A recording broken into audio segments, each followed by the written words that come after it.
Welcome to the second part of the battery drain issue that I have been facing with my Royal Enfield 650. If you haven't watched part 1 yet, I would highly recommend watching that first because this video will make a lot more sense.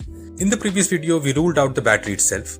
Disconnecting the negative terminal and leaving the bike parked for an entire week proved that the battery wasn't losing charge on its own. It was only draining while it remained connected to the motorcycle. Now I still don't know exactly what's causing the drain. Whether it's a wiring issue, a faulty electrical component, or some kind of a parasitic current draw, I honestly can't say. But until the actual root cause is identified, I wanted a practical solution. The problem was disconnecting the battery terminal every single time I parked the motorcycle wasn't practical at all, especially if you're using the bike regularly. So my friend and I came up with a much simpler idea.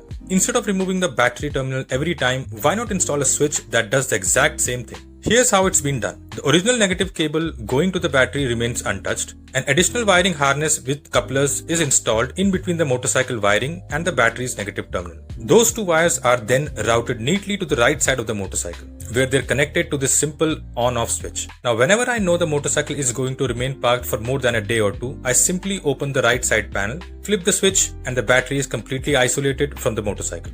The reason we mounted the switch behind the right side panel was very intentional. First, it's extremely easy to access. Second, it's protected from rain, mud and dust. And third, once the panel is back in place, the switch is completely hidden. Nobody even knows it's there. So there's no chance of someone accidentally or intentionally tampering with it. Now let's talk about cost.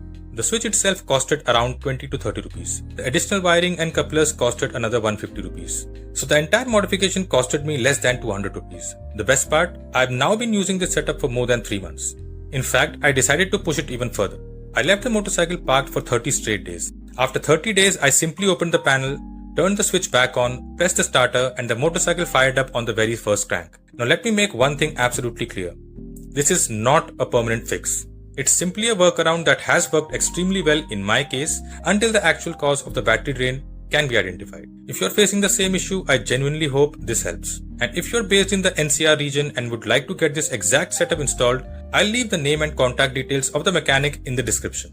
He's based in Karol Bagh and did a really clean installation on both our motorcycles.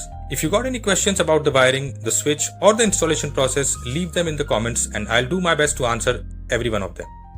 If this video helped, please consider sharing it with other RE650 owners because it might save them from replacing a perfectly healthy battery. Thanks for watching, ride safe, and I'll see you in the next one.